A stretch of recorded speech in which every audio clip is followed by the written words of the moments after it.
కుంభం వారికి గనక చూసుకుంటే రాహు రాశిలో ఉన్నాడు. సప్తమంలో మనకి కేతు సంచారం జరుగుతుంది.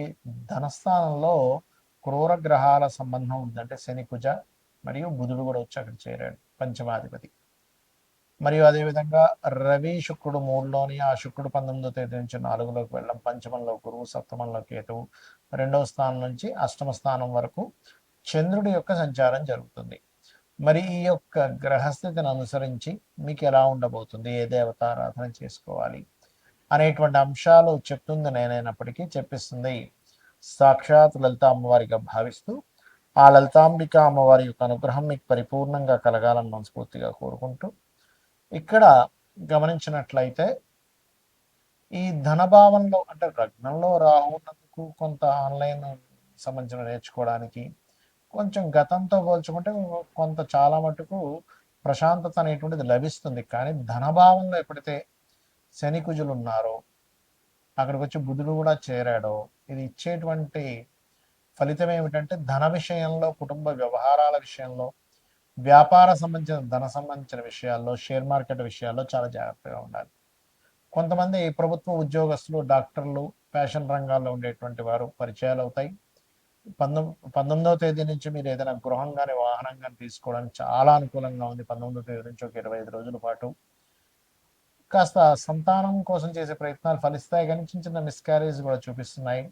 వివాహ నిర్ణయాల విషయంలో సప్తమంలో కేతు ఉన్నాడు కాబట్టి ఎన్ని ప్రయత్నాలు చేసినా వివాహ సంబంధించిన విషయాలు అనుకూలించట్లేదు అనుకునేటువంటి వారు ఖచ్చితంగా గణపతిని ఆరాధించండి, సూర్య నమస్కారం చేసుకోండి. ఖచ్చితంగా ఈ జీవిత భాగస్వామిని ఎంపిక చేసుకునే విషయంలోనే పార్ట్నర్స్తో ఉండే ఒత్తిడి ఇవన్నీ కూడా తగ్గుతాయి. ఇక మీకు ప్రధానంగా ఈ ఉద్యోగ సంబంధించిన విషయంలో దశమాధిపతి కుజుడు శనితో ఉన్నాడు కాబట్టి కొంచెం ప్రయత్నం ఎక్కువగా చేయాలి ఉద్యోగం విషయంలో. మరియు మీరు శని కుజ గ్రహాల దగ్గర దీపారాధన, ఓం నవవిద్రుమ బింబశ్రీ న్యక్కారి రథచరాయ నమః, వీటి వలన ధన సంబంధించిన విషయంలో కూడా గొడవలు ఇవన్నీ కూడా పూర్తిగా తగ్గడం జరుగుతుంది. ఇక మీరు నిత్యము దక్షిణామూర్తి ఆరాధన చేయండి, గోవులకు కాస్త బెల్లము, క్యారెట్లు, అరటికాయలు తినిపించండి, అన్ని విధాలా మీకు బాగుంటుంది. ప్రస్తుతం ఎప్పుడైతే మనకి మీనరాశిలో శనికుజుల యొక్క ప్రభావం ఉందో, ఇది అందరికీ కూడా చూసుకోవాల్సింది ఏంటంటే ఇన్వెస్ట్మెంట్స్ మీదే ప్రభావం ఎక్కువగా చూపిస్తూ ఉంటుంది. ఎందుకంటే 12వ స్థానం అంటే మన ఖర్చులు, వివాహ జీవితము, మనం దీని మీద మదుపు పెడుతున్నామా, అదేవిధంగా మనకి ఈ హాస్పిటలైజేషన్స్, మీరు చూడండి ఇప్పుడుండే కండిషన్ ఏదైతే ఉందో కొంచెం ఈ బ్రెయిన్ మీద, వీటి మీద ఎక్కువ ప్రభావం చూపిస్తుంటారు. ఉద్యోగాల మీద మనకి మొన్న చూశారుగా ఒరాకిల్లో 30,000 ఉద్యోగాలు పోయాయి. కారణం ఏంటంటే శని 2 పాపగ్రహాలతో కలిసి ఉండడం వల్ల. అలా ఏంటంటే దీని ప్రభావం ఉంటూ ఉంటుంది. కాబట్టి నేను అందరికీ చెప్పేది ఏంటంటే మీ యొక్క స్కిల్స్ ఏమిటి, మీ పర్సనల్ చార్ట్లో కేవలం జాబ్ ఒకటే కాకుండా మీరు ఓన్గా ఏమి చేసుకోగలరు, సొంతంగా మీరు ఏం చేసుకోగలరు. ఎందుకంటే ఇందులో ఒక 100% దీంట్లో 30% ప్రజలకి ఓన్లీ కేవలం జాబ్ యోగాలే ఉంటాయి. అంటే ఇంక వాళ్ళు జాబ్ తప్పితే ఇంకోటి చేయలేను, నాకు వద్దు, నేను ధైర్యం చేయలేను, నాకు ఏదో చిన్న జాబ్ అయినా పెద్ద జాబ్ అయినా చేసుకుంటా అంటారు. కానీ ఇంకొక 30% వాళ్ళకి కంప్లీట్గా ఉద్యోగం కాకుండా వ్యాపారం చేసే యోగాలు ఉంటాయి. ఇంకా వాళ్ళకి మనం ఎంత చెప్పినా కూడా వ్యాపారమే చేస్తానంటారు. వ్యాపారంలో ఒడిదుడుకులు వచ్చినా తట్టుకుంటారు, ఏదైనా సరే వ్యాపారంలో ఉంటారు. ఎన్ని నష్టాలు వస్తున్నా అమ్మేసుకొనైనా కూడా. ఇంకొక 30-35% పీపుల్, పర్టికులర్గా 30-40% ఆఫ్ పీపుల్కి ఒకవైపు ఉద్యోగము, ఒకవైపు వ్యాపారము ఉంటుంది. అందులో కొంతమంది ధైర్యం చేసి వ్యాపారం చేస్తూ ఉంటారు, కొంతమంది ఏమో మనసులో ఉంది కానండి నాకు చేయాలని లేదని చెప్తూ ఉంటారు, చేయలేకపోతున్నాను, ధైర్యం చేయలేకపోతున్నా అంటారు.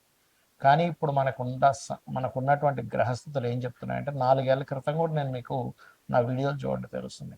శని కుంభంలో ఉన్నప్పుడే చెప్పాను 4 ఏళ్ల క్రితం. ఇది రాబోయే రోజులు మనం సొంతంగా మనమే ఏదైనా ఒక వృత్తిని క్రియేట్ చేసుకోవాలి, మనలో ఉన్న స్కిల్స్ ఏంటో గుర్తించాలి, మన ధనయోగాలు ఏంటో గుర్తించాలని చెప్పాను. అయితే ఇప్పుడు మరలా ఒకసారి అసలు మీ జన్మజాతకంలో ఏ కాంబినేషన్స్ ఉంటాయి, ఏ వ్యాపారం వైపు వెళ్ళొచ్చు అనేది తెలుసుకోవచ్చు. అది ఎలాగో చెప్తాను నేను మీకు. అది ఎలా అంటే ముందుగా మీకు బుధగ్రహం బాగుండాలి వ్యాపారంలోకి వెళ్ళాలంటే. బుధగ్రహం పాడైతే అంచనాలు, లెక్కలు వేయడము, ఒక వ్యాపారంలో దాన్ని ఎలా చేయాలనేటువంటిది ఎప్పటికప్పుడు దాన్ని ఆ యొక్క స్కిల్స్ పెంచుకోవడము, అదేవిధంగా కొంత వీరికి అభివృద్ధికరంగా ఎలా చేయాలనే ఆలోచనలు తగ్గిపోతూ ఉంటాయి బుధుడు బాగోకపోతే. అలా వెళ్ళిపోతూ ఉంటారు. బుధుడు బాగుంటే ఒక రోజు నష్టం వచ్చినా ఇంకో రోజు బాగా చూసుకుంటారు. ముందుగా బుధుడు బాగుండాలి. రెండవది, మీ జన్మజాతకంలో సర్వీసెస్ ఇచ్చే వ్యాపారమా, ప్రోడక్ట్ రిలేటెడ్ వ్యాపారమా తెలుసుకోవాలి. మీడియేటింగ్ చేసేదా. ఒక్కొక్కసారి ప్రోడక్టే కానీ మీడియేటింగ్ ద్వారా ఉంటుంది. రియల్ ఎస్టేట్ ఉంది, భూమే, కానీ మీరు ఏం చేస్తారు, మధ్యవర్తిత్వంగా ఉండి ఎవరికైనా కావాలంటే భూమి అమ్మిచ్చి పెడతారు. మరికొంతమందికి సర్వీసెస్ ఓన్లీ ఎలాగా అంటే ఇప్పుడు లా సర్వీసు, కారు అమ్మడం ప్రోడక్ట్ అనుకుంటే కారు రిపేర్ సర్వీసు, కార్ కావచ్చు, ఫోన్ కావచ్చు, బైక్ కావచ్చు, ఇప్పుడు నాలాంటి ఆస్ట్రాలజీ కావచ్చు, వాస్తు కావచ్చు, టీచింగ్ కావచ్చు, కన్సల్టెన్సీ సెంటర్స్ కావచ్చు, ఇవన్నీ సర్వీసెస్. అంటే మీ జన్మజాతకంలో సర్వీసెస్సా లేకపోతే ప్రోడక్టా, ఇది ఎట్లా చూస్తాం. 12వ స్థాన సంబంధం వస్తే సర్వీసెస్, 4th హౌస్ రిలేటెడ్ సంబంధాలు వస్తే ప్రోడక్ట్. ఇవేమీ కాకుండా ఉన్నాయంటే ప్రోడక్ట్, కార్ కూడా ఎక్కడ ఉన్నాడనేది చూసుకోవాలి. రైట్. అయితే ఇక్కడ మనకి చాలా చాలా విభాగాలు ఉంటాయి వ్యాపారంలో. మీకు ఎందులో ధనం వస్తుంది అనేది చూసుకోవాలి. దాన్ని ఎలా చూసుకోవాలో చెప్తాను, మీకు మీరే చూసేసుకోవచ్చు. రెండవ అధిపతి అంటే ధనాధిపతి ఎవరు అనేది చూడండి. మీ ప్రతి లగ్నానికి రెండవ అధిపతి అనేది ఒకరు ఉంటారు. పంచమాధిపతి ఎవరో చూసుకోండి. అంటే మీ ఆలోచనాకారకుడు, లక్ష్మీ స్థానంగా చెప్తూ ఉంటారు. ఇక మూడవది భాగ్యాధిపతి, ఆయన ఎవరు, ఎలా ఉన్నాడు. నాలుగవది లాభాధిపతి, వ్యాపారంలో కావాల్సిందంటే లాభాలు లేదా అదృష్టం కొద్దీ కలిసి రావడం, భాగ్యం. పంచమం లక్ష్మీ స్థానం, రెండు ధనస్థానం. ఈ నాలుగిట్లో ధనాన్ని ప్రధానంగా మొదటి స్టెప్ తీసుకోండి. ఫస్ట్ సెకండ్ లార్డ్ ఎవరు, సెకండ్ పోర్ట్ఫోలియో ఎవరికి వచ్చింది, ఆయన వెళ్ళి ఏ గ్రహంతో కలిసాడు. ఆయన కుదరలేదు, తర్వాత భాగ్యాధిపతి, తర్వాత లాభాధిపతి, లేదా లాస్ట్లో పంచమాధిపతి చూసుకోవచ్చు. అంటే ఈ నాలుగిట్లో ఏది బలంగా ఉందో దానికి సంబంధించి చేయడం వల్ల మీకు బాగుంటుంది. అయితే ఇక్కడ ఈ అధిపతి ఎవరితో కలిశారో చూసుకోవాలి. రవితో కలిసి ఉన్నాడు లేదా రవి రాశిలో ఉన్నాడు. మీరు ఖచ్చితంగా ఆరోగ్యాన్ని ఇచ్చేటువంటి వ్యాపారం ఏదైనా చేయొచ్చు. అంటే ఏముంటాయి ఆరోగ్యాన్ని ఇచ్చేది, హాస్పిటల్స్ పెట్టుకుంటారా, మెడికల్ షాప్ పెట్టుకుంటారా, జిమ్లు పెట్టుకుంటారా, న్యూట్రిషన్ అవుతారా, ఆర్ఎంపీ డాక్టర్ అవుతారా, ఆయుర్వేదంలోకి వెళ్తారా, హోమియోపతిలోకి వెళ్తారా, లేకపోతే యోగా థెరపీస్ లాంటివి నేర్పిస్తారా. అంటే మీరు చేసేటువంటి వృత్తి ఏదైతే ఉంటుందో ఖచ్చితంగా ఆరోగ్యానికి సంబంధించింది ఉంటుంది. ఫుడ్ పెట్టుకున్న ఆరోగ్యానికి సంబంధించిన ఫుడ్, హెల్తీ ఫుడ్. రైట్. ఇక రెండో దానిలోకి వెళ్తాం, చంద్రుడు. చంద్రుడు అంటే కంప్లీట్గా ఫుడ్డేనండి. ఫుడ్, ట్రాన్స్పోర్టేషను, లిక్విడ్ రిలేటెడ్ అంటే వాటర్ కావచ్చు, జ్యూసెస్ కావచ్చు, లేకపోతే వస్త్రాలు కూడా చంద్రుడిలోకి వస్తాయి. కాకపోతే లగ్జరీ వస్త్రాలు అంటే చంద్రుడు శుక్రుడు వస్తాడు. అలా మారుతూ ఉంటుంది.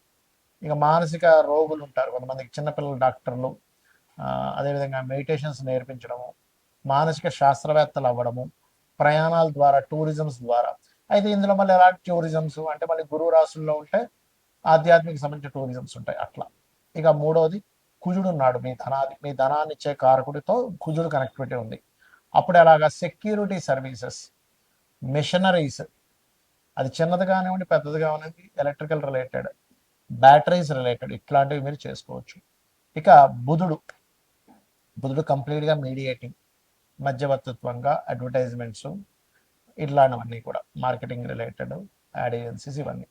ఇక గురువు అంటే గురుత్వము. మీరు ఎవరికైతే ఏదైతే నేర్పిస్తున్నారో, మీరు ఎవరికైతే ఏదైతే చెప్తున్నారో, ఈ గురుత్వ సంబంధించినటువంటివి మీకు ధనయోగాన్ని ఇచ్చేదంతా కూడా గురువు. అందులో కన్సల్టెన్సీస్ ఉంటాయి, లా ఉంటుంది, ఫైనాన్షియల్ అడ్వైజర్స్ ఉంటారు, నేర్పించడం ఏదైనా గురువు. ఇక శుక్రుడు అంటే ఏమిటి, అందానికి సంబంధించింది. అంటే ప్రధానంగా మీకు ఇక్కడ బ్యూటీ రిలేటెడ్, క్రియేటివ్ రిలేటెడ్, ఇవన్నీ కూడా శుక్రగ్రహము. ఇక శని, జాబ్ కన్సల్టెన్సీస్, ఆయిల్, ఐరన్ బిజినెస్లు, లేబర్ని సప్లై చేయడము, జాబ్ కన్సల్టెన్సీస్, ఇవన్నీ. ఇక రాహువు, కేతువు. రాహు ఆన్లైన్ రిలేటెడ్, అదేవిధంగా డయాగ్నోటిక్ సెంటర్స్. కేతు ఆధ్యాత్మికము, ఈ పైప్ లైన్లు, ఇవన్నీ కూడా అంటే పైప్స్లు అమ్మేవి, దారాలు అమ్మేవి, ఇవన్నీ ఉంటాయి కదా, ఇవన్నీ. సో ఈ రంగాలు మీకు ధనయోగాన్ని ఇస్తాయి. అయితే ఇక్కడ మీరు ప్రధానంగా చూసుకోవాల్సింది, ఇప్పుడు నేను ప్రారంభించవచ్చా లేదా 2-3 నెలలు ఆగాల, 6 నెలలు ఆగాలి. మరి ఆగాలి అనే ఇది ఉన్నప్పుడు మీ 6 నెలలో, సంవత్సరము మీరు దాని మీద గ్రౌండ్ వర్క్ చేసుకోండి. ఆయా రంగాలకు వెళ్ళి అక్కడ జాబులు చేయండి. మీకు ఒక అనుభవం వస్తుంది. తద్వారా మీరు వెళ్ళొచ్చు. ఎందుకంటే రాబోయే ప్రపంచం అంతా కూడా ఈ జాబుల మీద పెద్దగా ఆశలు పెట్టుకోకండి దయచేసి. సొంతంగా మనం ఏం చేసుకోగలము, ఇదే రాబోతుంది. ఇంకో సంవత్సరంన్నర దాటితే ఇంకా ఘోరంగా ఉంటుంది. కాబట్టి ఇది చేసుకొని మీరు బాగుపడతారనే ఉద్దేశంతో చెప్తున్నాను. శ్రీమాత్రే నమః.